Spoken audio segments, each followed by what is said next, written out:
시편입니다. 여러분들 시편 많이 묵상하시고 많이 좋아하는, 우리가 또 많이 알고 있는 말씀입니다. 왜 우리가 많이 알고 있는가 하면은 이게 시편의 말씀인지 모르고 우리가 찬양하는 곡들이 너무 많이 있어요. 찬양하다 보면은 이거 내가 찬양했던 곡인데 했던 곡들이 대부분 시편에 있는 내용들입니다. 왜냐하면 시편이 노래고 시편이 찬양이기 때문입니다. 근데 시편은 5권으로 구성되어 있습니다. 왜 5권으로 구성되어 있냐? 여러 가지 설이 있긴 해요. 모세오경이 5권이라서 5권으로 정리했다 내용들이 있지만, 오늘 말씀을 묵상하면서 1편부터 41편까지 말씀을 볼 텐데요. 또 그것을 흐르는 중요한 메시지들이 있더라고요. 그래서 시편은 개인의 묵상이나 기도 그리고 찬양들의 내용으로 되어 있습니다. 그래서 우리가 공중 예배 때 대부분 시편을 낭독하고 그것을 묵상함 통해서 하나님을 예배하고 경배하는 모습들이 우리 가운데 있죠. 그래서 우리가 시편을 보면요, 3가지로 크게 나눠집니다. 하나는 탄원시예요. 하나님은 막 원망하는 내용들이 있습니다. 그리고 하나는 감사합니다. 하나님 너무나 감사합니다. 그래서 감사의 내용을 주로 담고 있는 감사시가 있습니다. 그리고 나머지 하나가 찬양시입니다. 내가 새 노래를 찬양하고 여호와 하나님을 찬양하며 기뻐 찬양하며 수금과 비파로 찬양합니다. 내가 손을 들고 찬양합니다. 주구장창 찬양한다는 내용으로 구성되어 있는 게 찬양시입니다. 그래서 3개로 종류를 나누면 탄원시와 감사시와 또한 찬양시로 나눌 수가 있습니다. 근데 오늘 우리가 같이 보아야 될 1편부터 41편에는 대부분의 저자가 다윗입니다. 여러분 뒤로 보면 고라 자손의 시편도 있고요, 아삽의 시편도 있고요, 솔로몬의 시편도 있고, 다윗의 시편도 있고, 또 작자 미상의 시편들도 많이 있습니다. 근데 오늘 1편부터 41편까지는 1편하고 나중에 보아야 될 그거 외에는 대부분 다윗의 시편입니다. 근데 그 다윗의 시편이 그냥 있는 것이 아니라 사실 그 중간에는 중요한 사건, 3가지 사건이 있습니다. 첫 번째 사건이 뭐냐면은 사울에게 쫓기는 상황 가운데 다윗이 노래했던 내용이 등장하고요. 두 번째는 밧세바 간음을 인해서 자신의 죄악 때문에 그 고난과 고통 가운데 하나님께 기도했던 내용이 나오고요. 그리고 나서 압살롬에게 쫓기는 상황 가운데 하나님께 기도하는 내용이 나옵니다. 여러분 다윗이 사울에게 쫓겼던 사건을 알고 계시죠? 우리가 사무엘상을 보면서 할렐루야 알고 계시죠? 다윗이 골리앗이랑 싸워서 이겼습니다. 그것 때문에 어떻게 되어지죠? 그것 때문에 사울에게 쫓김을 당하기 시작합니다. 그래서 끝내는 다윗이 왕이 되어지죠. 왕이 되어진 다음에 그가 잘 나갔습니다. 잘 나가다 어디에서 무너지죠? 사무엘하 11장에 밧세바 간음 사건을 하면서 그 다음부터 약간 인생이 꼬이기 시작합니다. 첫 번째 꼬임이 뭐였어요? 그 아들이 죽는 사건으로 되어지고, 그리고 나서 암논이 다말 자기의 이복 동생을 강간을 하고, 그리고 그 사건으로 해서 압살롬이 왕자들 다 죽이려다 그 암논만 죽이고, 그 사건으로 도망쳤다가 압살롬이 다시 돌아와서 반역을 해서 다시 쫓겨나는 사건이 있습니다. 이 모든 사건들이 사실 오늘 시편 1편부터 41편 속에 그의 고백 가운데 들어가는 내용들입니다. 그러면 먼저 우리 시편 1편을 보도록 하겠습니다. 시편 1편은 우리가 너무나 잘 알고 있는 시편입니다. 무슨 내용이죠? 암송하시죠? 할렐루야. 시편 1편은 암송을 하셔야 됩니다. 할렐루야. 아멘 좀 하시죠. 할렐루야. 시편 1편은 암송하셔야 됩니다. 지금은 여러분들 그냥 시편 1편을 여기 성경책 보고 읽어볼게요. 같이 그냥 쭉 읽어보겠습니다. 시작.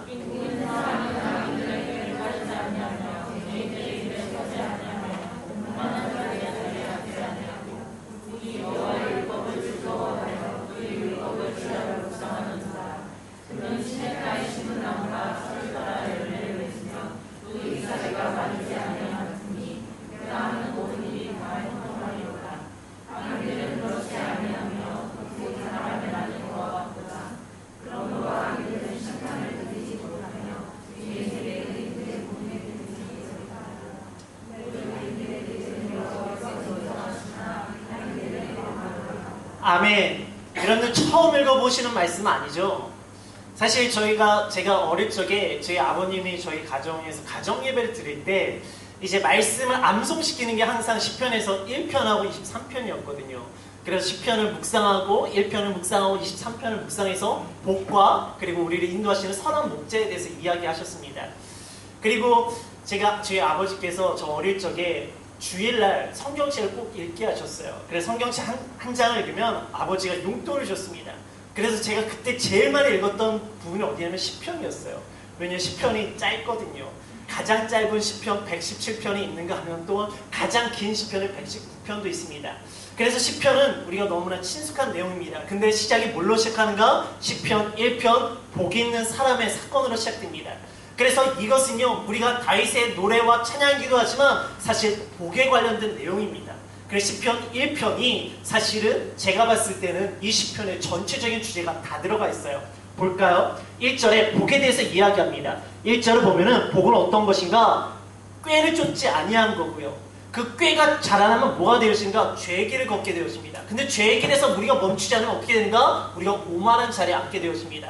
제가 창세기 3장을 이야기하면서 우리들의 죄가 뭐라고 이야기했죠? 선악과를 따먹은 거? 그게 원죄라고 이야기했나요? 할렐루야. 우리의 죄는 뭔가 하나님처럼 되고자 하는 마음, 교만함이 우리의 죄악이라고 말씀드렸습니다.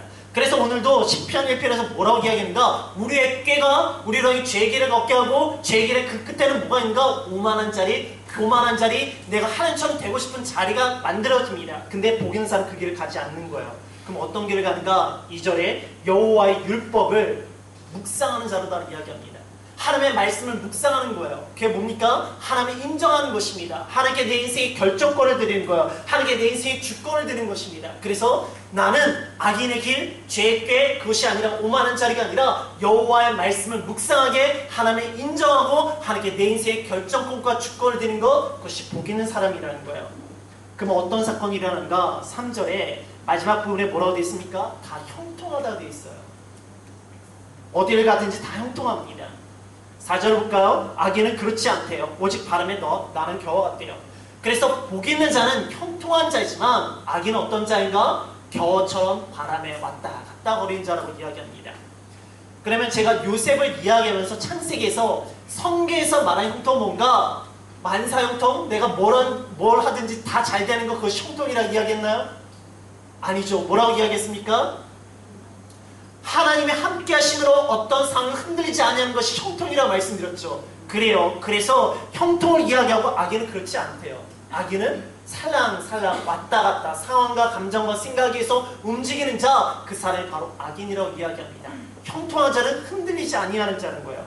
그래서 5절에 악인은 심판을 견디지 못하지만 6절에 하나님께서 의인의 길을 인정하시고 악인의 길은 망한다는 거예요. 간단하게 이야기합니다. 우리가 복 있는 자의 삶은 뭔가 여호와를 묵상하는 자입니다. 여호와를 묵상하면 어떤 상황을 흔들리지 않은 형통함이 일어납니다. 그 형통함 가운데 하나님께서 우리에게 인정해 주신다는 거죠. 내가 원하는 대로 할 때 인정해 주는 것이 아니라 어떻게 되었을 때 내가 여호와의 말씀을 묵상하고 하나님을 인정할 때, 이것 시편에서 가장 큰 주제입니다. 그것이 다윗의 고백을 통해서 보도록 할게요. 우리 2절을 볼게요. 2편을 볼게요. 2편은요, 여러분 예수님께서 이제 복음서에서 구약을 많이 인용을 하십니다. 그리고 복음서에는 구약의 성취인용문이라고 구약의 사건이 신약 때 예수님 사건에 이루어질 일들이 있습니다. 그것들 중에 많은 것들이 사실 시편에 들어가 있어요. 그것이 바로 2편인데요. 2편은요, 예수 그리스도의 탄생에 대한, 예수 그리스도의 모습에 대해서 나오고 있고요. 우리가 나중에 볼 것은 16편에서 부활의 사건에 대해서 이야기하고 22편에는 고난에 대해서 이야기합니다. 그럼 나중에 좀 보도록 하겠습니다. 2편 6절을 보도록 하겠습니다. 시작.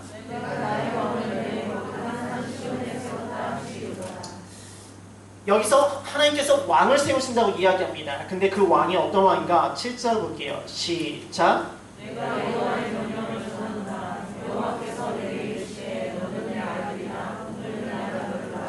할렐루야. 이 찬양 가사 아시죠? 오늘날 내가 너를 할렐루야, 그런 표정을 보지 마시고요. 제가 노래 못하는 거 압니다. 하지만 여기서 중요한 것은 너는 내 아들이라, 그 선포가 사실 시편에 있는 말씀이고 그것은 바로 예수 그리스도 왕으로 세우신 그 예수 그리스도가 나의 아들이며 그것을 믿는 자에게 어떻게 되었습니까? 우리가 그의 아들이라 칭함을 받는 사건이 바로 시편의 2편의 내용입니다. 그래서 시편의 시작은 복 있는 사람과 예수 그리스도로 시작되어진 것이 시편입니다. 그러면 이제 본격적으로 다윗의 삶을 보도록 할게요. 3편을 볼게요. 여러분 3편의 시작을 보면은 뭐라고 시작합니까? 그 위에 설명이 다윗이 그 아들 압살롬 피할 때 지은 시라고 되어 있습니다. 사실 지금 2편에서 하나님의 아들 예수 그리스도에서 나오고, 그리고 3편에서는 다윗의 자신의 아들에게 쫓기고 반역당하는 상황 가운데 있습니다. 어찌 보면요, 우리들은 모습에는 하나님을 통해서 우리가 모두 하나님의 자녀입니다. 근데 우리가 하나님의 자녀인데 우리가 어떻게 살아갑니까? 압살롬이 왕의 자리에 있던 다윗을 쫓아내고 그 자리에 누가 쓰는 거야? 아들이었던 압살롬이 왕이 되는 거예요. 어찌보면 우리들의 모습 가운데도 우리가 하나님을 나의 아버지라고 고백하고 왕이라고 고백하지만 우리들의 모습은 어떻습니까? 시시때때로 하나님이 좌정하실 그 마음 가운데 우리가 반역하고 우리가 그 속에 있는 모습이 있습니다. 그것이 우리들의 모습이라는 거예요. 그 가운데 다윗의 고백입니다. 우리 8절을 볼게요. 시작.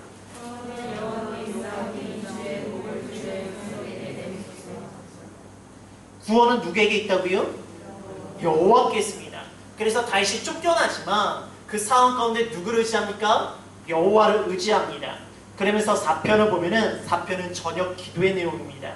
8절을 볼게요. 4편 8절입니다. 시작.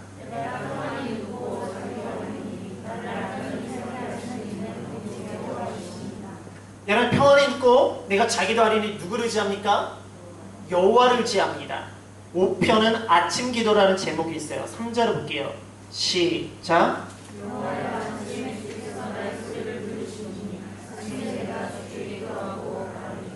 그가 아침에 내가 기도한다고 이야기합니다. 우리 6편을 볼게요. 6편은요, 사제의 확신입니다. 사실 압살롬의 사건이 근원이 어디에 있습니까? 제가 처음에 시작할 때 압살롬의 사건은 사실 어디서부터 시작됩니까? 사실 밧세바에 가는 사건부터 시작해요. 밧세바에게 간음을 했기 때문에 그 모습을 자녀들이 받고 암논이 다말을 강간하게 되어지고 그걸 통해 압살롬이 죽임을 하고 그 사건을 보고도 다윗이 자기의 죄가 있기 때문에 자녀들이 아무 말을 못해요. 그러니까 압살롬이 도망쳤다가 그리고 돌아와서 반역을 하고 사실 하나님께서 다윗에게 나단을 통해서 예언하셨던 내용, 너의 첩들이 대낮 가운데 그 강간을 당할 것이라 했던 것이 누굴 통해서 이루어지냐면 압살롬이 그 첩들을 그 궁전에서 대낮에 다 강간을 해버립니다. 그래서 압살롬의 사건은 밧세바의 사건이랑 연결되어져요. 6편에 뭔가 사제의 확신인데 이것은 밧세바 사건과 관련이 있습니다. 6편 1절과 2절을 볼게요. 시작.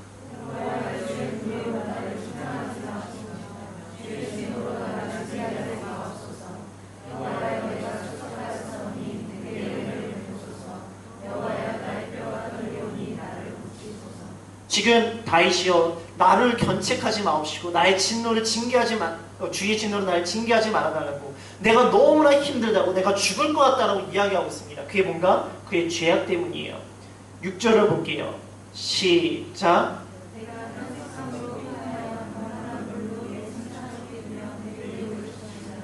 그가 탄식함으로 궁핍하여 밤마다 눈물로 내 침상을 내용을 적신대요. 그가 그의 죄악 때문에 그 밧세바를 간음한 사건 때문에 그가 주님 앞에서 눈물을 흘며 탄식하며 울고 있는 그의 모습입니다. 철저히 회개하고 있는 그의 모습이에요. 그래서 나중에 보겠지만 32편에는 사제의 확신입니다. 우리 32편을 볼까요? 먼저 볼게요. 32편 1절에서 4절까지의 말씀이에요. 1절에서 4절입니다. 시작. 어물의 사함을 받고 자신의 죄가 가려진 자는 길이 있도다. 마음에 감사함이 없고 여호와께 정죄를 바라지 아니하는 자는 길이 있도다. 내가 입을 열지 아니할 때 주님 신음함으로 내 뼈가 쌓여있도다. 주의 주자를 바라는 주시 내 주의 이상이 서울서 여기 한강에 이거는 사제의 확신입니다. 뭐냐면은 1절에 허물의 사함을 받고 죄의 가림을 받는 자가 복이 있다고 선포하고 있어요. 그래서 내가 모든 것을 하나님께 토설하며 신음한다고 이야기합니다. 내가 토설치 않을 때 내가 너무 힘들었는데 그래서 힘들어서 하나님께 모든 것을 고백했대요. 그랬더니 5절을 볼게요. 시작.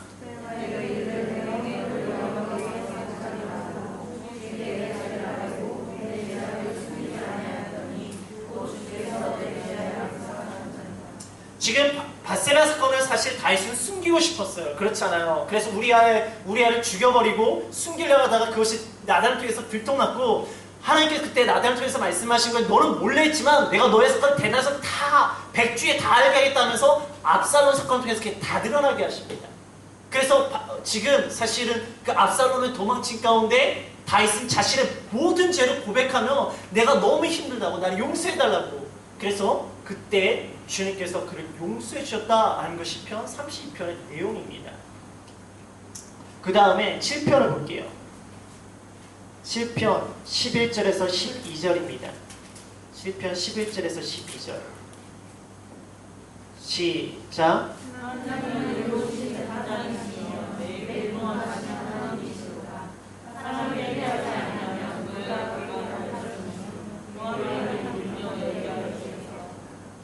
뭐라고 되어 있습니까? 하나님은 의로운 재판장이시라고, 그리고 분노의 하나님이시라고, 우리가 회개치 아니하면은 그 칼을 가트져서 활을 당기시고 예배하신다고 심판을 이야기하고 계십니다. 지금 6편에 그가 했던 건 뭐냐? 자신의 죄에 대한 고백이에요. 그리고 7편에는 하나님의 심판에 대한 내용입니다. 그리고 나서 8편을 볼게요. 시작. 죄송해요. 8편 3절과 5절이 3절에서 5절까지입니다. 시작. 주의 손가락을 만드신 주의 하늘과 주의 성을 풀어주신 달과 별들을 내가 보니 사람이 무엇이기에 주의 성을 생각하시며 인자가 무엇이기에 주의 성을 보시나이까. 그를 하늘보다 더 높게 하시고 영화와 존귀로 왕을 세우시나이다. 그리고 나서 우주를 보고 내가 보잘것없는 존재임을 이야기하고 있어요. 그런데 보잘것없는 존재인데 하나님께서 나를 이렇게 대우해 줬다는 거예요. 나에겐 죄가 있고 나에겐 허물이 있고 나는 심판받아야 될 대상인데 하나님께서 나를 귀하게 삼으셨다는 거예요. 그래서 그가 8편의 1절과 9절을 보면은 아름답다고 고백합니다. 그리고 9편을 볼게요. 9편 8절에서 10절까지입니다. 8절에서 10절 시작.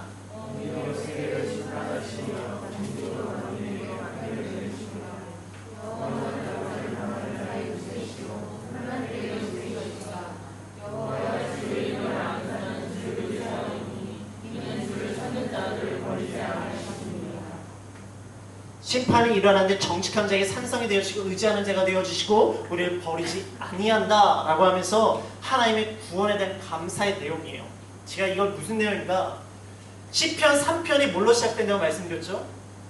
다윗이 압살롬에게 도망가는 상황이었습니다. 그 도망가는 상황 가운데 그가 저녁에 뭘 하죠? 기도를 합니다. 아침에 뭘 하죠? 기도를 합니다. 그는 지금 자신의 아들에게 도망치는 상황 가운데 여호와를 의지하며 그에게 구원이 있다고 믿으며 밤에도 기도하고 아침에 기도하며 하나님을 의지합니다. 다른 사람 원망하는 상황 가운데 무너지고 절망하고 포기하는 것이 아니라 아니 아들이 나에게 어떻게 이럴 수 있을까 하는 것이 아니라 이 상황 가운데 나를 구원시켜줄 분은 오직 여호와 하나님이십니다. 그래서 내가 밤에도 기도하고 아침에도 기도하니 나를 들어주시옵소서. 근데 기도가 났더니 뭐가 생각납니까? 6편에 자신의 죄가 고백이 되어지는 거예요. 밧세바를 통해서 자신이 간음하고 간통하고 죄를 졌다는 그의 모습이 일어납니다. 그러니까 그의 목에 너무나 자신의 죄가 보니까 너무나 힘이 드는 거예요. 그때 보여지는 것이 7편 의로운 재판장이십니다. 그 하나님은 우리를 심판하신 하나님이시라는 거예요. 아, 내가 나의 죄악 때문에 이런 어려움이 있구나. 그래서 하나님께서 나를 심판하시는구나. 힘들죠. 어렵죠. 여러분들 요즘 에스겔 말씀 묵상하시죠? 에스겔 말씀 어떠세요? 큐티 잘하고 계신가요? 할렐루야. 큐티 잘하고 계십니까? 할 때마다 아멘이 일어나길 주님을 축복합니다. 에스겔 말씀 많은 분들이 어렵다고 이야기하세요. 그리고 무섭다고 이야기합니다. 그러고 나서 다음에 나오는 말이 그래서 큐티를 덮게 됩니다 라는 말을 하시더라고요. 아니에요. 어렵고 무섭기 때문에 큐티를 덮는 것이 아니라 큐티를 덮어야 돼요. 왜? 이것이 진짜 우리에게 위로입니다. 위로가 뭔지 아십니까? 우리가 듣기 좋은 소리가 위로가 아니라 사실 위로는요 하나님의 위로를 얻는 것이 진짜 위로예요. 뭐냐? 하나님께 돌이키는 것이 진짜 위로거든요. 하나님을 바라보게 하는 것이 진짜 위로거든요. 근데 사람이 듣기 좋은 소리는 뭐냐? 그냥 그 죄악의 자리에 머무르게 합니다.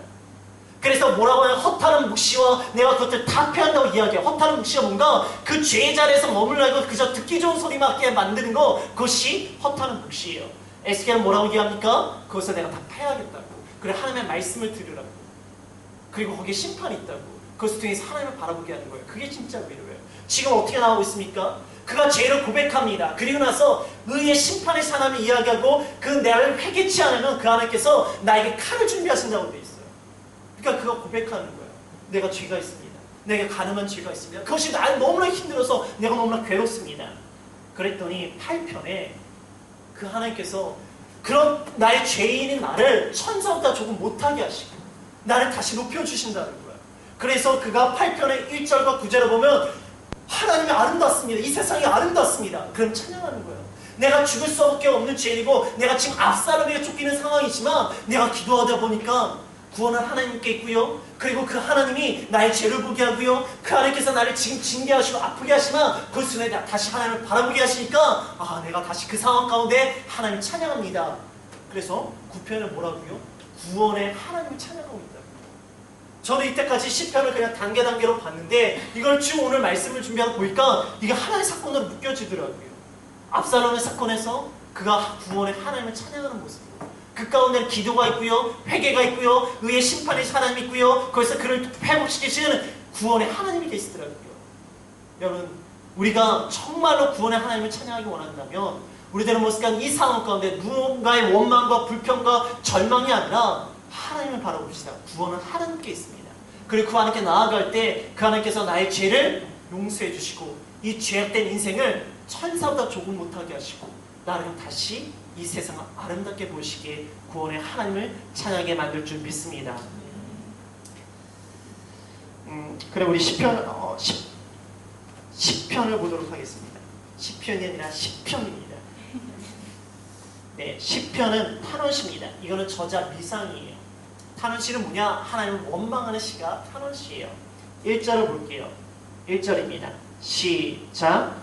여호와여 어찌하여 멀리 서시며 어찌하여 하나님께 숨으시나이까. 숨은 쉬는 하나님이에요. 그러니까 그게 너무 힘들죠. 4절입니다. 시작. 아기는 유만한 얼굴로 말하기를 여호와께서 이를 감찰하지 않으신다며 그의 모든 사상에 하나님이 없다 하시니라. 아 내가 하나님이 안 보여서 힘들어 죽겠는데 꼭 옆에서 야 그런 하나님 없어. 야 그런 하나님 어디 있어. 기도해서 다 소용없어. 꼭 그렇게 말하는 사람들 있잖아요. 11절을 볼게요. 시작. 그의 마음에 이르기를 하나님이 주셨고 그의 얼굴을 주시니 영원히 그렇지 않으시리라. 그러다 보니까 내 마음 가운데 자꾸 그런 사람들의 말을 반응해요. 하나님이 나를 잊으셨나? 하나님이 영영 보지 못하는 건 아닌가? 내가 괴로움 가운데 빠지는 건 아닌가? 이런 우리의 두려움과 염려가 우리 삶 가운데 일어날 때가 있습니다. 11편을 볼게요. 1절입니다. 시작. 여호와께 피한 것에 너희가 내 영혼에게 새같이 산으로 도망하라는 어찌하리까.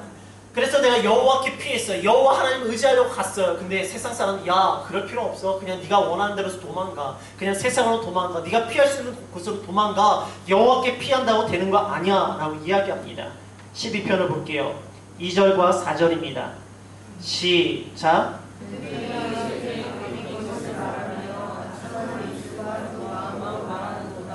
그들이 말하기를 너희의 행함이니라 우리의 입술은 이것이니 우리를 주관한 자는 우리로 함이니라.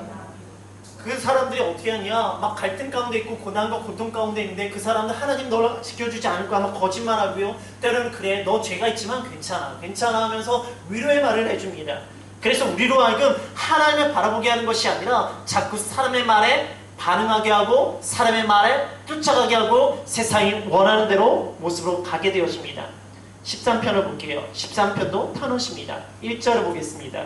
시작. 여호와여 어느 때까지 너희가 나를 영시하시나 주의 얼굴을 나에게서 어느 때까지 숨기시겠나이까. 보세요.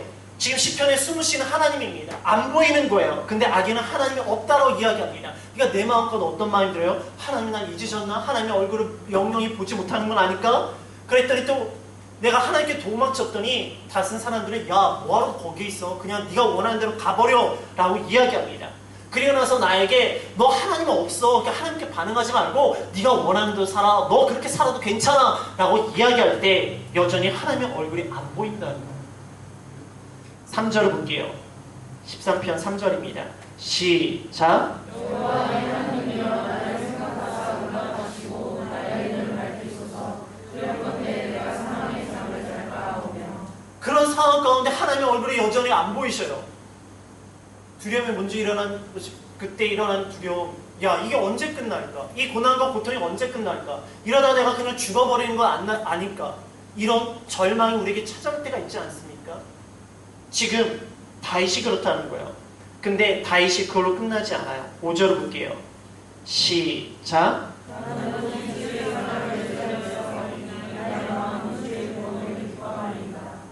그는 그 상황에서 인자하신 하나님을 의뢰합니다. 주의 구원을 기뻐하는 모습으로 결론 짓습니다. 그의 모습에 하나님이 보이지 않아 원망이 일어나요. 그리고 내가 이렇게 끝날까봐 절망도 일어납니다. 그러나 하나님을 기억하니까, 하나님을 의지하니까 거기서 뭐가 일어납니까? 소망이 일어나는 거예요. 지금 앞에까지는 뭡니까? 숨쉬 하나님 때 안 보였어요. 근데 악인과 그리고 세상 사람들이 끊임없이 잘못된 이야기하니까 그의 그 흔들림이 일어났어요. 그래서 하나님을 원망하기도 하고 절망하기도 하지만 사람의 말을 반응한 것이 아니라 그때 어디를 바라봅니까? 상황을 바라보는 것이 아니라 여호와를 바라보고 여호와를 의지하니까 거기서 기쁨이 일어난다는 그의 고백이라는 거예요. 거기서 소망이 일어납니다. 근데 또 흔들립니다. 14편을 볼게요. 어리석은 자의 내용입니다. 1절과 3절, 1절부터 3절까지예요. 시작.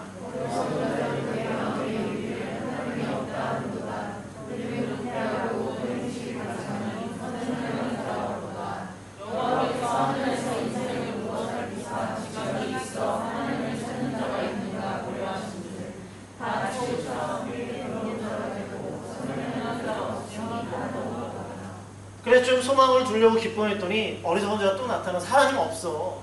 야, 다 죄인이야. 다 치우쳤어. 그래서 로마서 3장 12절에 사도 바울도 선포하잖아요. 우리가 죄 아래 다 있다.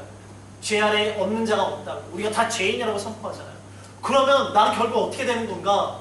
그 고민이 일어날 때 15편을 볼게요. 15편의 성민의 자격입니다. 1절 보겠습니다. 시작.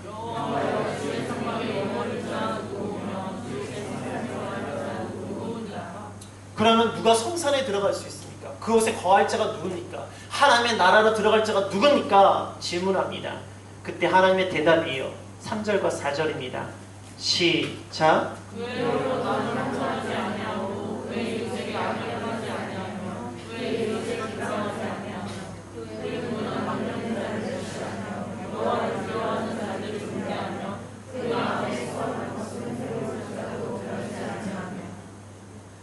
성산의 거할 자 누구인가? 그것에 대한 답은 3절과 4절입니다. 이 내용을 함축적으로 정리할 수 있어요. 이게 뭐죠? 이 3절과 4절의 내용을 우리가 너무나 잘 알고 있는 말로 쉽게 정리할 수 있습니다. 예수님께서 우리에게 무슨 계명을 주셨죠? 세 계명을 주셨습니다. 그 세 계명이 뭐였죠? 하나님을 사랑하고 내 이웃을 사랑하는 것. 이것이 사실 레위기에 있는 말씀이고 신명기에 있는 말씀이고 그것을 정리해서 예수님께서 우리에게 세 계명을 주신 거예요. 사실 그건 세 계명이 아니라 구약에 있던 말씀이고 사실 시편에도 주의 성산에 거할 자가 누구인가? 뭡니까? 여기서 이웃을 사랑할 수 있는 자예요. 그리고 하나님을 경외하는 자, 하나님을 사랑하는 자입니다. 제가 예전에 이것의 세 계명을 뉴 계명이기도 하지만 세 계명, 세 개 계명이라고 말씀드렸어요. 왜 그렇습니까? 하나님을 사랑하고 그리고 어떻게 사랑하라고 하죠? 내 이웃을 내 몸과 같이 사랑하라. 그러면 누구 몸을 사랑해야 돼요? 내 몸을 사랑해야 됩니다. 나를 사랑하는 자가 그 사람을 사랑할 수 있는 거예요. 그래서 하나님을 사랑하고 나를 사랑하고 내 이웃을 사랑하는 것, 그것이 주님께서 주의 성산에 거할 자라고 말씀하신다는 거죠. 그랬더니 16편이 뭔가 부활의 시편이에요. 9절에서 11절을 볼게요. 9절에서 11절입니다. 시작.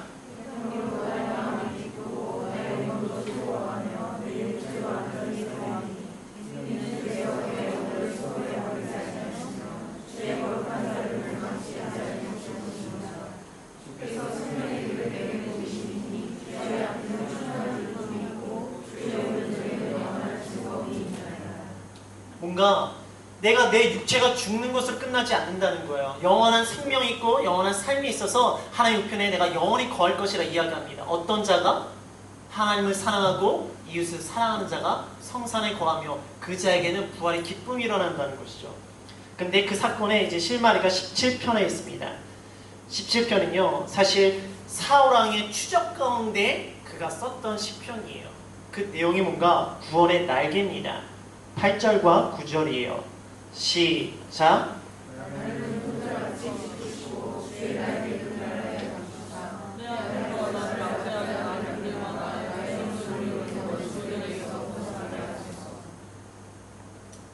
하나님의 지키심, 하나님의 보호하심, 하나님께서 자유케 하심이 기록되어 있어요. 지금 다윗이 누구에게 쫓긴다고요? 사울에게 쫓깁니다. 다윗이 뭔가 잘못했나요? 다윗이 잘못해서 쫓기고 있나요? 다윗이 왜 쫓겼다고 제가 처음에 말씀드렸죠? 다윗이 누굴 쓰러뜨려서? 골리앗을 쓰러뜨려서 이스라엘에게 구원의 역사를 일으키니까 이 사건 때문에 사울이 쫓김을 당합니다. 그럼 기분이 어떨 것 같아요? 나는 하나님의 만군의 여호와 이름으로 나가서 거의 골리앗 쓰러뜨렸어요. 그런데 만군의 여호와 이름으로 골리앗을 쓰러뜨렸지만 그 골리앗 쓰러뜨림 통해서 자신과 함께 하나님을 예배하던 자들이 자기를 죽이려고 해요. 기분이 어떨 것 같아요? 시편, 하나님 어디 계십니까? 숨으시는 하나님. 악인의 모습, 하나님 없어. 그런 하나님 없어. 너 만군의 여호와 이름으로 너 골리앗 이겼지만 결국은 뭐야? 너 쫓기는 인생 아니야? 너 사울이 너 죽이려고 하는 인생이잖아. 11절, 시편 11절. 하나님 나 잊으신 거 아닌가요? 하나님 얼굴을 기다리고 있습니다. 내가 영원히 못 보는 거 아닐까요? 저 이러다 인생이, 내 인생이 하나님의 말씀과 하나님의 의지함 통해서 오히려 고난과 고통 가운데 제가 죽음을 맞이하는 거 아닙니까? 11편. 내가 하나님께 도망쳤습니다. 근데 사람들은요 나를 멍청하다고 이야기해요. 내가 뭐 웃기다고 이야기해요. 그냥 세상으로 나아가고 세상이 원하는 대로 살아가고 세상 사람들이 원하는 모습을 맞춰가라고 이야기합니다. 12편 악인의 횡포 거짓말을 합니다. 너 그런 하나님 믿지 말라고. 그리고 세상이 원하는 대로 살아가라고. 그래서 날로 끊임없이 말로 괴롭힙니다. 하지만 내가 다시 하나님을 의지하기 원합니다. 하나님의 얼굴은 보이지 않고 내 모습 가운데 내가 이러다가 죽을 것 같지만 내가 하나님을 기억하며 하나님을 의지하기 원합니다. 14편 어리석은 자가 하나님 없다고. 다 죄인이라고. 다 죽을 거라고. 하지만 15편에 하나님께 이야기하십니다. 뭐라고요? 거할 자가 누군가? 성산의 거할 자가 누군가? 그것은 하나님을 경외하고 이웃을 사랑한 자를 그 땅에 거한다고 이야기하십니다. 그러니까 16편에 부활의 사건 이야기하시는 거예요. 너의 육체가 그렇게 죽지 않을 거라고. 영원히 거할 거라고. 그래서 17편에 사울왕의 추적 가운데 그가 하나님의 지키심과 보호하심과 자유케 하심을 찬양하고 있는 거예요. 구원의 날개가 일어나는 거예요. 그리고 나서 18편을 볼게요. 18편 1절과 3절, 1절부터 3절까지입니다. 1절부터 3절입니다. 시작.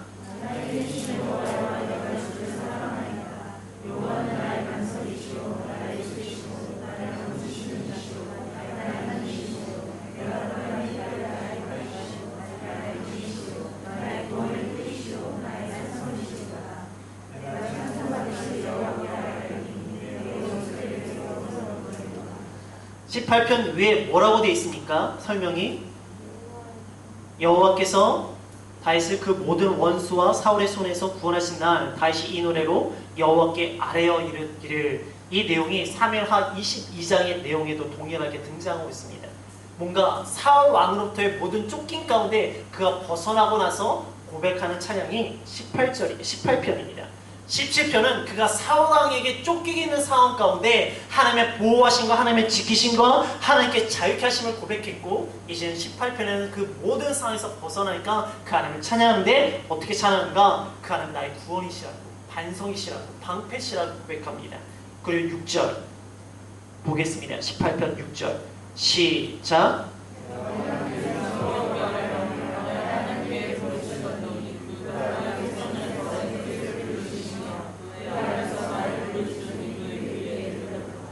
처음에 하나님이 안 보였어요. 하나님이 보이지가 않았어요. 그러니까 세상의 사람들의 소리만 들렸어요. 그래서 그의 마음속에 갈등이 있었고 어려움이 있었어요. 내가 이러다 끝나는 거 아닐까. 원망도 하고 절망도 했습니다. 근데 하나님을 기억하고 다시 하나님께 나아갔어요. 그랬더니 하나님께서 그에게 부활의 소망을 주시고 또한 그 상황 가운데 나를 지키시고 보호하시고 자기 자신을 만나게 하고 결국 그 상황에서 모두 벗어났습니다. 그러니까 하나님 역시 하나님은 나의 반석이시고 산성이시고 나의 구원이시구나. 그리고 그 하나님은 나의 모든 기도에 응답하시는 하나님이시구나. 그러니까 그가 어떻게 찬양하는 줄 아십니까? 19편을 볼게요. 19편을 보면요, 간단하게 앞부분은요 막 우주를 찬양해요. 그리고 그 후반부는요 말씀을 찬양합니다. 여러분들 욥기를 보면 우리가 욥기 묵상할 때 욥기가 막 나는 의인입니다. 나는 의인입니다. 나에게 왜 이런 어려움이 있습니까? 그러다 그거 언제부터 조용해지나요? 욥기 38장부터 조용해져요. 하나님께 등장해서 뭐라고 이야기하십니까? 야, 너 내가 하늘 만들 때 뭐 했냐? 너 내가 바다 만들 때 뭐 했냐? 내가 악어 만들 때 뭐 했냐? 내가 그 소 만들 때 뭐 했냐? 끊임없이 하나님께서 자연을 창조하실 때 너 뭐 했냐 물으니까 욥이요, 제 입을 가리우겠습니다. 죄송합니다. 제가 피조물이네요. 제가 죄송해요. 그리고 나서 다시 그 하나님을 경배합니다. 로마서 1장 19절에 20절에 보면은 뭐라고 되어 있냐? 사도 바울이 이 만물 가운데서 우리가 하나님을 기억하고 하나님을 경배할 수 있다고 이야기하고 있어요. 그래서 우리가 만물이 있기 때문에 하나님은 없다는 것을 핑계치 못하게 하신다고 이야기하고 있어요. 지금 다윗이 하나님이 안 보였어요. 하나님이 보이지가 않았어요. 하나님이 숨겨졌어요. 왜? 사울에게 쫓김을 당하고 하나님 때문에 내가 이겼는데 오히려 그 사건 때문에 쫓김을 당하니까 하나님이 안 보여요. 부르셔도 안 보여요.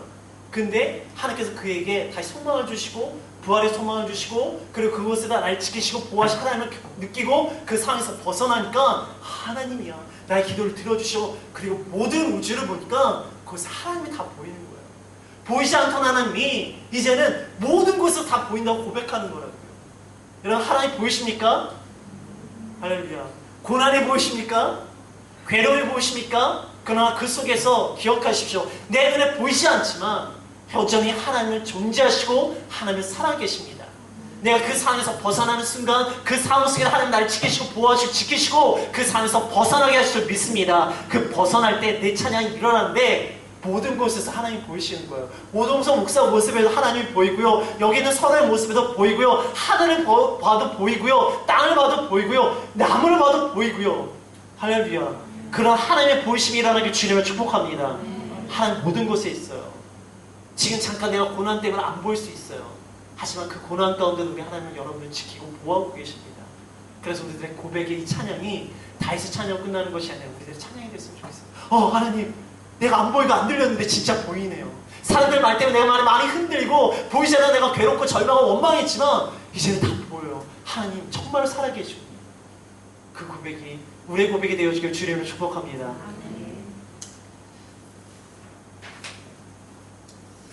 네, 20편을 볼게요. 20편은요 사실 아람과 암몬 연합군 출정식을 할 때 했던 기도입니다. 근데 이 기도가 어떤 기도 상황이냐면은 사무엘하 11장의 1절에 뭐라고 시작되는지 기억나십니까? 왕이 출정할 때가 됐을 때 그때 다윗이 뭐 했죠?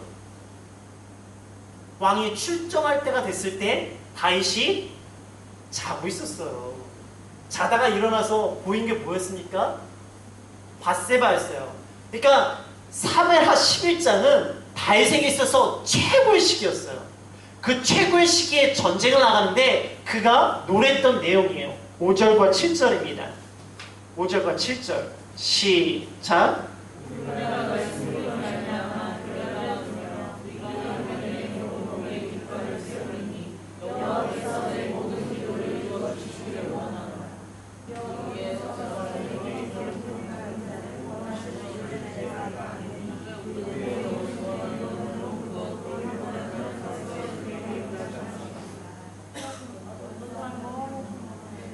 네, 7절까지 7절 다시 읽어볼게요. 20편 7절입니다. 시작.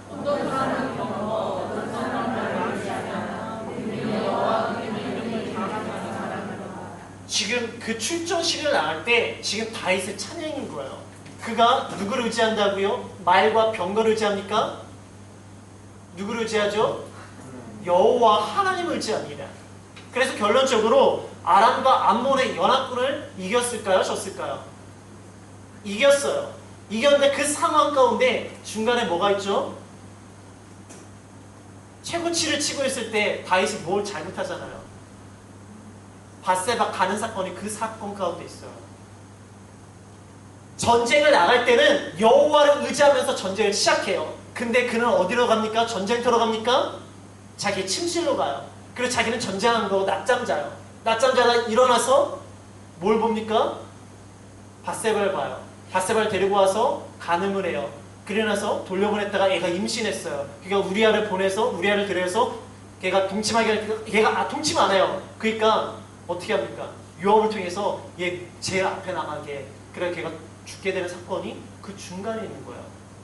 그가 처음에 전쟁을 할 때는 하나님 의지하며 전쟁에 나갑니다. 근데 그 중간에 그의 죄악이 있어요. 그래서 22편은 뭐냐? 고난의 예언입니다. 20편 1절을 볼게요. 시작.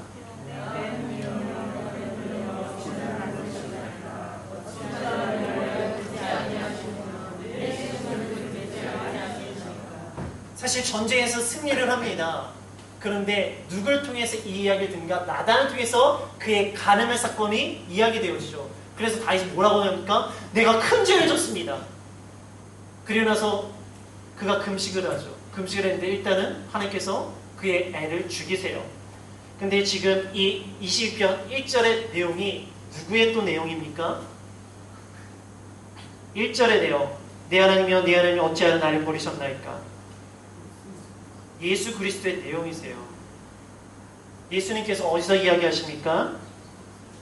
십자가에서 마가복음 15장 24절과 마태복음 27장 40절 한번 찾아볼게요. 마가복음 15장 24절을 볼게요.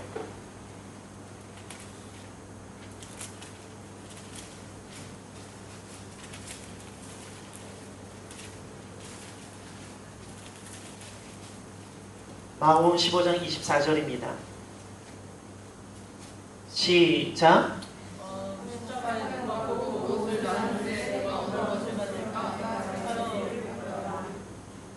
네?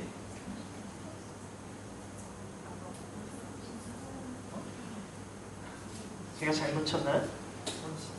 34절인가요? 죄송합니다. 마가복음 15장 34절 한번 읽어볼게요. 시작. 예수께서 크게 소리 지르시되 엘리 엘리 라마 사박사니 하시니 나의 하나님 나의 하나님 어찌하여 나를 버리셨나이까 하는 뜻이라. 사실 이것은 누구의 고백이었습니까? 다윗의 고백이었어요. 그가 자신의 죄 가운데 하나님 왜 나를 버리시냐고. 근데 그 말씀을 누가 또 인용하시는가? 예수님께서 말씀하세요. 그래서 이 사건은 예수님을 통하여 구약의 성취용으로 사용되어집니다. 뿐만 아니라 또 뭐가 있는가? 7절에서 8절을 볼게요. 22편 7절에서 8절입니다. 시작.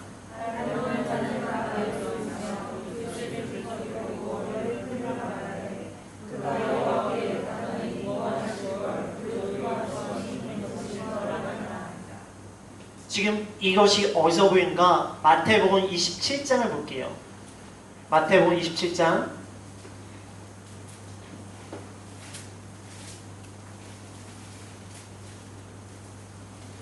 마태복음 27장 39절 39절을 같이 읽을까요? 시작.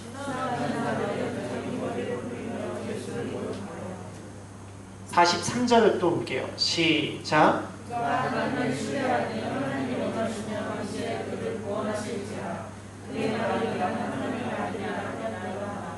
시편 20편에 나와있던 7절에서 8절의 내용이 사실 마태복음 27장 39절과 43절에 동일한 사건으로 되어집니다. 그 상황이 예수님 때도 동일하게 보여지는 거예요. 웃음거리가 되어지고 비웃음거리가 되어지고 조롱거리가 되어진 것이 예수님의 모습에도 등장합니다. 우리 시편 22편 18절을 볼게요. 20편 18절입니다. 시작. 내 겉옷을 나누며 속옷을 제비뽑나이다. 요한복음 19장 24절을 볼게요. 요한복음 19장 24절입니다.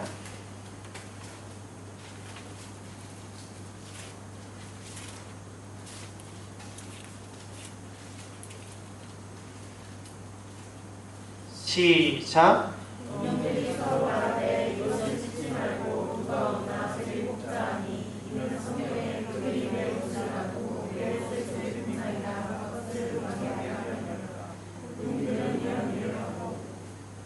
구약에서 다윗은 누군가? 다시 오실 예수 그리스도, 오실 예수 그리스도의 표징이었습니다. 그래서 다윗은요, 다윗의 뿌리, 이새의 아들, 그래서 예수 그리스도의 나타나심 끊임없이 나타나서 다윗의 모습과 예수 그리스도 항상 매칭이 되어집니다. 그래서 이스라엘 백성이 다윗의 별을 그렇게 중요하게 여기는 게 오실 메시아를 바라보기 때문이에요. 근데 그 다윗의 고백과 예수 그리스도의 모습이 동일하게 일치가 되었습니다. 근데 틀린 게 있어요. 다윗은 뭐 때문에 이런 상황에 걸립니까? 자신의 죄 때문에 걸리는 거예요. 근데 예수는 누구의 죄 때문입니까? 바로 우리의 죄 때문에 이 상황을 걸리게 되었습니다. 그래서 아람과 암몬의 연합군의 출정시키는 여호와를 의지했지만 그가 간음을 하고 그의 죄악이 일어나니까 그의 왜 나를 버리십니까? 내가 너무나 힘들고 비방거리고 조롱거리가 되었습니다. 내 속옷까지 다 빼앗깁니다. 근데 예수는 어떻게 되었습니까? 우리들의 죄악을 담당하시러 그 일들을 감당하십니다.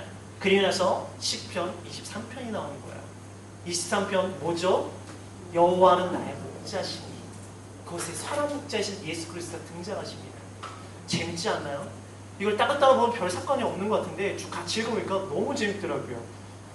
제발 저만 재밌지 않기를 주님을 축복합니다. 재밌지 않나요? 그리고 봤더니 23편은 사람 목자 사건으로 연결되어지는 거예요. 다윗이 뭐죠? 다윗이 어릴 적에 뭐였습니까? 목동이었어요. 그리고 예수님께서 이 땅에 뭘로 오십니까? 요한복음 10장 11절에 나는 선한 목자다라고 선포하고 계십니다. 그래서 예수 그리스도의 죽으심과 부활하심을 통해서 어떤 예수님께 요한복음 21장에 베드로에게 뭐라고 이야기하십니까? 넌 날 사랑하니 내 양을 먹이라 쉬라라고 부르시며 목자의 삶을 같이 동역하기 원하시는 모습으로 나아갑니다. 다윗의 목동의 모습과 선한 목자로 이 땅에 오신 예수 그리스도 죽으심과 부활을 통해서 우리를 살아나는 어부로 부르셨다가 이제는 양을 치는 목자로 부르세요. 살아나는 어부는 초점이 뭐에 있는가? 사람을 낳는 데 초점이 있어요. 근데 목자는 뭐에 있는가? 돌보심에 초점을 두고 있습니다. 그래서 그 고난 가운데 있던 다윗, 그리고 고난 가운데 있는 우리들의 모습 가운데 예수님께서 오셔서 뭘 하시는가? 우리에게 목자가 되어져서 우리를 돌보시고 계시는 말씀이 23편으로 넘어가더라고요. 그럼 볼게요. 1절 같이 읽겠습니다. 23편 1절 시작. 여호와는 나의 목자이십니다. 2절 볼게요. 시작. 나를 쉼으로 인도하십니다. 3절 시작.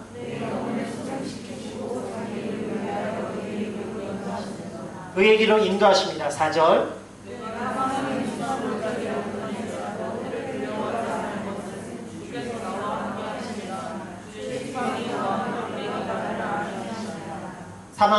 사망의 곳에서 나를 보호하십니다. 5절.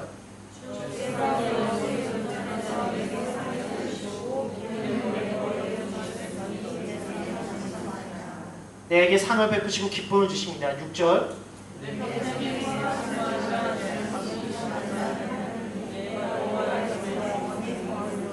여호와의 집에 영원히 거한다고 되어 있어요. 첫 번째 나는 선한 목자하십니다. 두 번째 나를 쉼으로 인도하십니다. 세 번째 의의 길로 인도하십니다. 그리고 나서 4절에 뭡니까? 사망 음침한 골짜기를 가게 하신다는 거예요. 나를 쉬게 하시고 나를 의의 길로 인도하십니다. 근데 그의 의의 길은 어떤 길인가? 사망 음침한 골짜기예요. 의의 길이 모든 문제가 사라진 길이 아니라 의의 길이 사망 음침한 길을 간다고 되어 있어요. 근데 그곳에서 하나님의 도우심과 함께하심과 보호하심이 있습니다. 그리고 나서 내 원수가 다 사라진다는 것이 아니라 내 원수의 목전에서 나에게 상을 주신대요.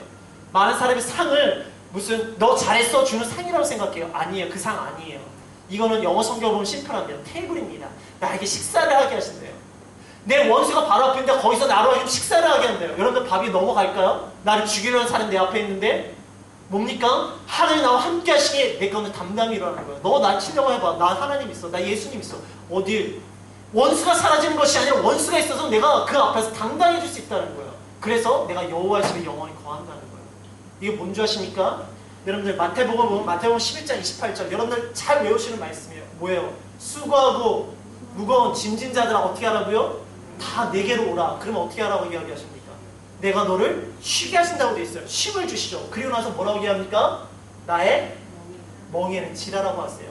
나는 온유하고 겸손하니 나의 멍에를 지라고 이야기하세요. 의의 길로 인도하십니다. 그리고 나서 마태복음 16장 24절 뭐라고 이야기하십니까? 자기를 부인하고 날마다 뭘 지고 가라고요? 십자가를 지고 가라고요. 십자가의 길이 어떤 길인지 아십니까? 사망의 음침한 골짜기입니다. 예수님께서 골고다의 십자가의 길을 걸어간 게 거기가 온유하고 낙원이었습니까? 아니면 사망 음침한 골짜기였어요. 그런데 예수님께서 그 길을 걸어가십니다. 왜? 하나님의 도우심과 보호하심이 있습니다. 그래서 우리에게 그 길을 걷게 하시는데, 그럼 그 길을 걷게 하신 예수님께서 우리를 그냥 두시는가? 아니라고요. 의의 지팡이와 막대가 날 지켜 보호하신다고요. 그러니까 원수들이 날 조롱하고 비방한다 할지라도 난 그곳에 식사하면서 담대하게 살아갈 수 있고, 그렇기 때문에 내게 사망 음침한 골짜기 있고 여전히 내게 원수가 있다 할지라도 나는 기뻐함과 담대함으로 누구와 함께 주의 집에 영원히 거한다는 거예요. 좋지 않나요? 이게 여호와 하나님의 선한 목자 되심입니다. 그 기쁨과 충만, 그 선하신 목자 되심에 인도하심 우리의 삶 가운데 일어나기 주님을 축복합니다. 내 앞길에 음침한 골짜기가 있다 할지라도 두려워하지 마십시오. 여전히 날 괴롭히고 있는 그 원수가 있다 할지라도 두려워하지 마십시오. 하나님이 나와 함께하고 계십니다. 예수님께 날 지키고 계십니다. 밥 맛있게 드시고요, 잠도 잘 주무시고요, 아침에 힘있게 일어나십시오. 그리고 여호와의 집에 영원히 거하십시오. 그리고 나서 더 재미난 게 있어요. 24편입니다. 24편이 무슨 내용인가? 우리가 잘 알고 있는 찬양이 나옵니다. 7절에서 10절을 볼게요. 7절에서 10절 시작. 문드라 너희 머리를 들지어다. 영원한 문드라 들릴지어다. 영광의 왕이 여호와시로다. 영광의 왕이 누구시냐? 강하고 위대한 여호와시로 전쟁에 능한 여호와시로다. 문드라 너희 머리를 들지어다. 영원한 문드라 들릴지어다. 영광의 왕이 여호와시로다. 영광의 왕이 누구시냐? 강하고 영광의 왕이시로다. 뭐죠? 우리가 잘 알고 있는 찬양의 내용입니다. 문드라 머리 들어. 이럴 땐 저도 찬양을 잘했으면 좋겠어요. 근데 이게 저의 아킬레스 건이에요. 그런데 기도해주세요. 오동성 목사가 찬양 잘할 수 있도록. 할렐루야. 기도해주세요. 그래도 저 잘하지 않나요? 할렐루야. 시험 들 것 같아요. 근데 문드라 머리 들어라, 이 내용이 뭔가, 이게 법궤가 들어오는 내용입니다. 오벳 에돔에 있던 그 법궤가 다시 다윗의 성막으로 들어오는 사건을 기록했던 것이 바로 시편 24편에 다윗이 고백했던 찬양이에요. 그러니까 말씀이 다시 들어오는 거예요. 그것을 통해서 전능의 왕, 만왕의 왕을 고백합니다. 이게 왜 중요한가? 말씀드렸죠. 하나님을 의지해서 승리를 선포하고 전쟁을 시작했어요. 그리고 결론적으로 승리했습니다. 그 중간에 뭐가 있다고요? 다윗의 죄악이 있었어요. 그래서 하나님의 버리심과 하나님의 찢겨지심과 그것을 자기가 당합니다. 그런데 그 속에서 누굴 만나니까? 선한 목자 되시는 하나님을 만나는 거예요. 그러니까 그리고 나서 뭐가 옵니까? 말씀이 오는 거예요. 말씀이 다시 나에게 오는 거예요. 그런데 이 사건은 어디서 볼 수 있는가? 계시록 19장 14절에서 16절을 볼게요. 계시록 19장 14절에서 16절입니다.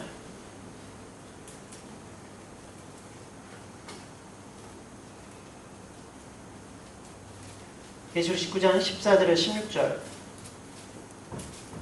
같이 읽어볼게요. 시작.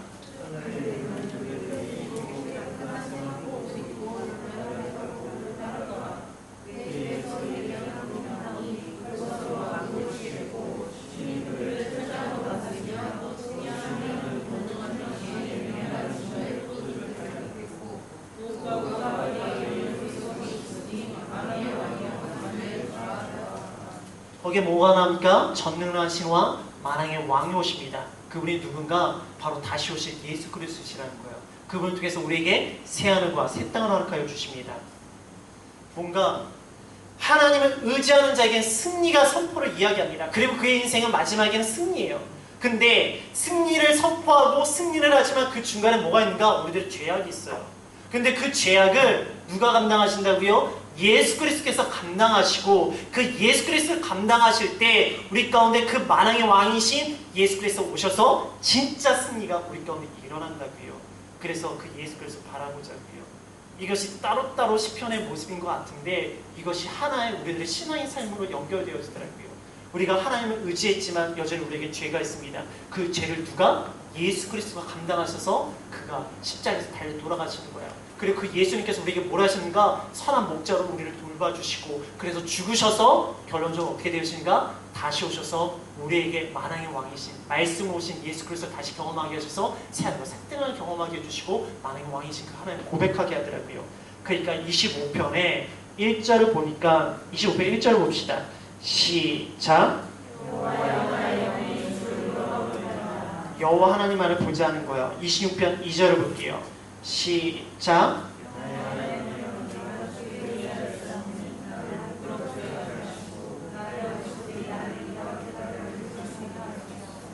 26편 2절입니다. 26편 2절 시작.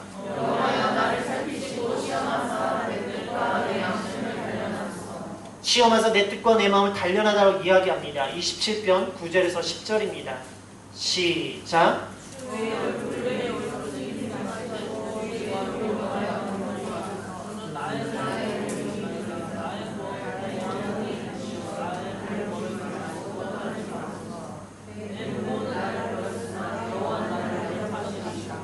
그런 시험 가운데 내가 버림을 당하나 하나님은 나를 여전히 영접하신다는 거예요. 28절 3절입니다.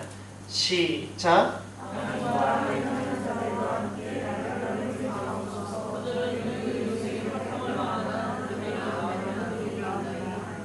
그들의 악인은 행악이 있다고 이야기해요. 근데 그 악인들은 어떻게 하시는가? 29편 5절입니다.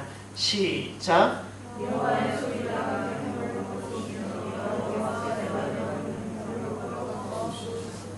여호와의 목소리가 그것들을 다 꺾으시고 부수신다고 되어 있어요. 30편을 볼게요. 30편은 성전 낙성가라는 제목이 있습니다. 이게 뭔가 성전을 드릴 때 노래했던 내용입니다. 이것은 다윗 성전을 드릴 때 내용이 아니라 사실은 그 이스라엘 백성들이 70년 포로 생활을 하고 나서 돌아와서 뭘 하죠? 제일 먼저 한 게 에스라와 느헤미야를 통해서 우리가 들었잖아요. 그들이 했던 게 뭡니까? 70년 바벨론 포로 생활을 마치고 돌아와서 했던 거. 그들이 성전을 재건하고 성벽을 재건하고 예배했던 것입니다. 그래서 수르바벨 성전을 재건할 때 불렀던 노래라는 거예요. 그것이 뭔가 5절을 볼게요. 시작.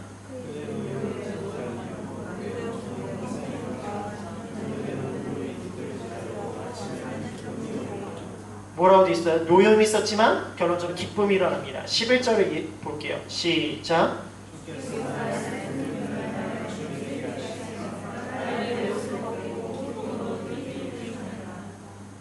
회복의 이야기예요. 사실 이거는 이스라엘 역사와도 같습니다. 하나님을 우러러 봤어요. 근데 시험 가운데 악인의 모습이 일어났죠. 그러나 하나님께서 그 악인들을 다 부수신다고 이야기하세요. 그리고 났더니 70년 포로 생활을 다시 돌아와서 성전이 일어났던 것처럼 우리가 다시 성전이 일어난다는 내용이 나오고 있어요.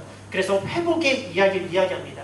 이것이 이스라엘의 역사이기도 하지만 사실 우리들의 삶의 모습이라는 것도 보이지 않으신가요? 우리가 하나님을 우러러 봅니다. 그리고 그것을 통해 하나님께서 나를 시험하세요. 또는 나의 단련 가운데 사람에게 버림을 받기도 합니다. 근데 누구는 버리지 아니하신다고요? 하나님 우리를 버리지 아니하신다고. 우리를 끊임없이 영접하신다고요. 그리고 나를 힘들게 하고 나를 악하게 하고 나를 괴롭혔던 자들을 그들은 악행하는 자들인데 내가 여호와의 소리가 그들을 다 꺾으시고 부수신대요. 그리고 나로 하여금 다시 그 두려움과 고난에서 기쁨이 일어나게 해주시고 슬픔이 떠나가며 내 가운데 찬양이 일어나게 한다는 내용. 그것이 바로 하나님이 다시 예수님께서 오실 때 우리의 모습이 아닐까요? 저는 우리들의 모습 가운데 하나님 우러러 보십시오. 그 가운데 하나님께서 나를 시험하시고 단련하는 사건이 있습니다. 때로는 사람에게 버림을 받을 수 있겠죠. 그러나 기억하십시오. 사람은 나를 버릴 수 있어요. 심지어 부모님도 나를 버릴 수 있습니다. 그러나 누구도 안 버린다고요? 하나님 나를 결코 버리지 아니하신다고요. 그리고 나를 악하게 향하고 나를 괴롭혔던 자들을 여호와의 소리가 그들 다 부수신다고 이야기하십니다. 그래서 내 슬픔과 나의 두려움과 나의 노여움과 나의 근심이 다 변화되어져서 주님을 기뻐하고 찬양하는 소리로 변화시킨다고 하시는 거예요. 그 고백이 다윗의 고백이 아니라 우리의 고백이 되어지길 주님을 축복합니다.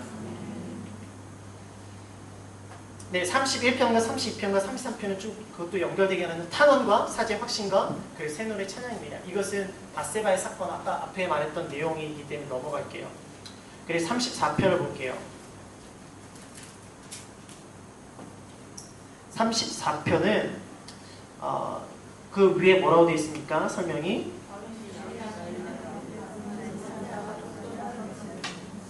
네, 이게 뭐냐면 다윗이 사울에게 쫓기다가 갈 데가 없어서 아기스 성으로 갔던 거 기억하시나요?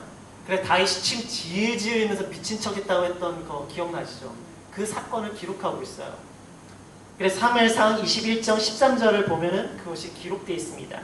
그래서 봅시다. 18절을 볼게요. 시작.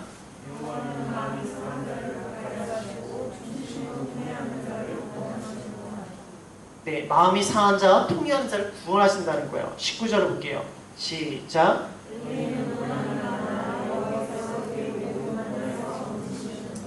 의인은 고난이 없다고 이야기하나요?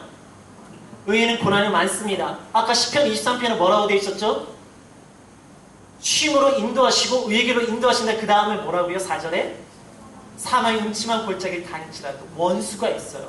의인은 고난이 많아요. 근데 어떻게 되신다고요? 다 건져준다고 되어 있어요. 그리고 20절을 볼게요. 시작.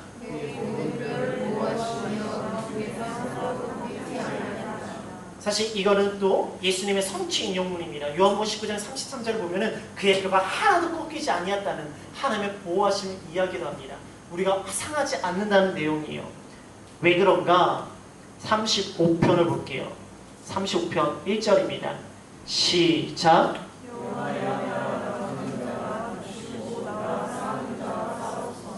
누가 싸우는가? 내가 싸우는가? 여호와께서 싸우신다는 거예요. 그래서 36편에 복락의 간수가 나에게 임합니다. 지금 사울에게 쫓깁니다. 그가 다윗이 어느 정도까지 바닥을 치냐? 왕의 사이까지 올라갔어요. 군대 장관까지 올라갔습니다. 근데 하나님 때문에 그가 이제는 침을 질질 흘리면서 미친 척을 하는 사람까지 바닥을 치고 있는 거예요. 그 가운데 그의 마음이 어떨까요? 차라리 목자였다가 목동을 살까다 그런 사람은 그저 그랬겠지만 최고의 자리까지 올라갔다 바닥을 치면 여러분들 어떠실 것 같아요? 없는 자가 없는 삶을 이어가는 건 별로 그것도 힘들겠지만 갑자기 있던 사람이 갑자기 다시 바닥으로 치는 건 너무 괴롭습니다. 그때 그의 고백은 마음이 상한 자가 통회하는 자가 하나님께 나아가니까 하나님께 나에게 구원을 주신다는 거예요. 그래서 내가 의인이지만 그 의인이 고난에 많겠지만 하나님께 그 모든 것을 건져주시고 보호해 준다는 거예요. 왜? 내가 다투지 않겠습니다. 내가 싸우지 않겠습니다. 하나님께 맡기겠습니다. 그래서 다윗이 사울을 죽일 수 있는 기회가 몇 번이나 있었죠? 2번이나 있었어요. 근데 그가 뭐라고 이야기합니까? 나는 여호와께 기름 부은 자를 내가 죽이지 않겠다고 이야기해요. 누구한테 맡깁니까? 하나님께 맡기고 있잖아요. 그래서 내가 다투지 않아요. 내가 싸우지 않아요. 하나님께 맡깁니다. 그래서 하나님께서 그를 사울 치시는 사건으로 결론 나잖아요. 그래서 30편에 그가 복락의 강수를 마십니다. 그래서 37편에 의인과 악인의 결말이 나와요. 1절과 2절입니다. 시작.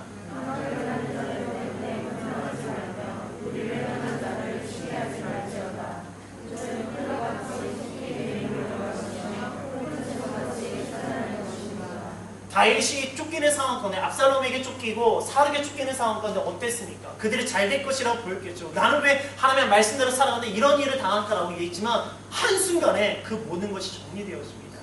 여러분들 악인의 잘됨이요? 그 영원할 것 같아요? 아니요. 한순간에 사라집니다. 그게 다윗의 고백이에요.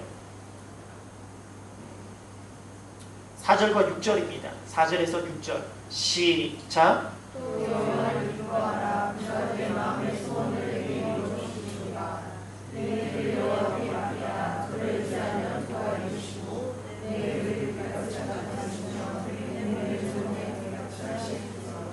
그래서 여호와를 기뻐하라고요. 그분에게 소원을 두라고요. 그러면 그게 모든 것을 의지하면은 주님께서 인도하셔서 내 인생은 어떻게 되어진다고요? 정오의 빛같이 만들어 준다고요. 그러니까 악인을 통해서 괴로워하지 마십시오.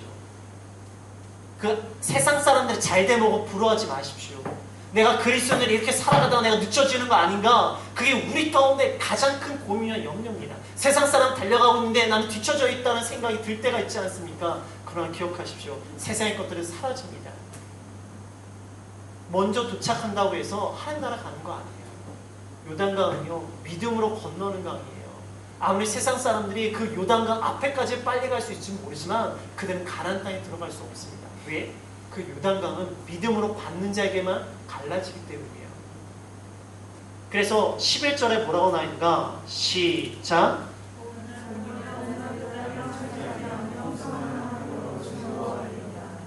온유한 자가 땅을 차지한대요. 이건 마태복음 5장 5절에 예수님께서 팔복을 이야기하신 겁니다. 온유한 자는 복이 있나니 뭐라고요? 그들이 땅을 차지할 것이라고요. 그 땅이 뭡니까? 가나안 땅, 적과 꾸린 땅, 약속의 땅, 하나님 나라입니다. 그래서 세상에 잘된 사람들 보면서 야, 나 늦춰지는 거 아니야? 아니라고요. 그 땅을 밟으실 사람 바로 하나님의 마음을 가진 자, 하나님을 쫓는 자, 하나님의 믿음을 가진 자가 그 땅에 갈 수 있다는 것입니다. 그래서 23절에서 24절입니다. 시작. 여호와께서 사람의 명령하시고 의를 구하시나니 그는 언제나 쫓겨지지 아니하는 여호와께서 그에게서 붙드십니다. 그래서 그의 인생이 어땠습니까? 넘어짐이 있었죠. 그가 완벽했으니까 다윗이 넘어짐이 있었죠. 그렇지만 하나님께 그 붙들어 주신 거야. 그리고 그 땅을 차지하는 거야. 그곳에 들어갈 수 있는 거야. 우리도 넘어집니다. 쓰러집니다. 근데 어떻게 하신다고요? 하나님께서 붙들어 주신대요. 그러게 우리들의 인생이 그 땅을 들어갈 수 있고, 그리고 악인은 멸망하고 우리는 정오의 빛같이 일어납니다. 그래서 38편부터 41절 내용은 뭐냐면은 다윗의 노년의 삶입니다. 그 노년의 삶 가운데 그가 생각나는 것들이 지금 바세바 사건과 또한 압살롬의 사건과 사울에게 쫓겼던 사건이에요. 그 모든 사건 속에서 그가 죄를 고백했지만 죄를 고백했더니 40편에 보면은 사방에서 나를 모든 것들이 나를 구원한 사건이었다라고 그가 고백하는 거예요. 그래서 41편에 나를 고쳐달라고 하면서 정리되어진 것이 10편, 41편까지 내용입니다. 1편부터 41편, 하나하나의 10편 같지만 거기에 중심에는 바세바의 사건과 압살롬의 사건과 사울의 사건이 있습니다. 하나님이 보이지 않는 것 같아요. 하나님이 피하면 아무것도 안 되는 것 같아요. 괴롭습니다. 힘듭니다. 그러나 그 속에는 여전히 나의 죄를 고백할 때 나를 위해서 죽으신 예수 그리스도에 있었고, 나를 돌보신 예수 그리스도에 있었고, 나를 하나님의 땅에 들어가게 하는 하나님의 역사심이 있었습니다. 여러분 시편 집에 다시 돌아가셔서 안 읽어보신 분들은 다시 읽어보세요. 이것이 쭉 읽어보면서 하나님의 인도하심, 하나님의 보호하심 사건 가운데 우리의 인생에 보여줄 수 있습니다. 지금 이제 우리 함께 기도하기 원합니다.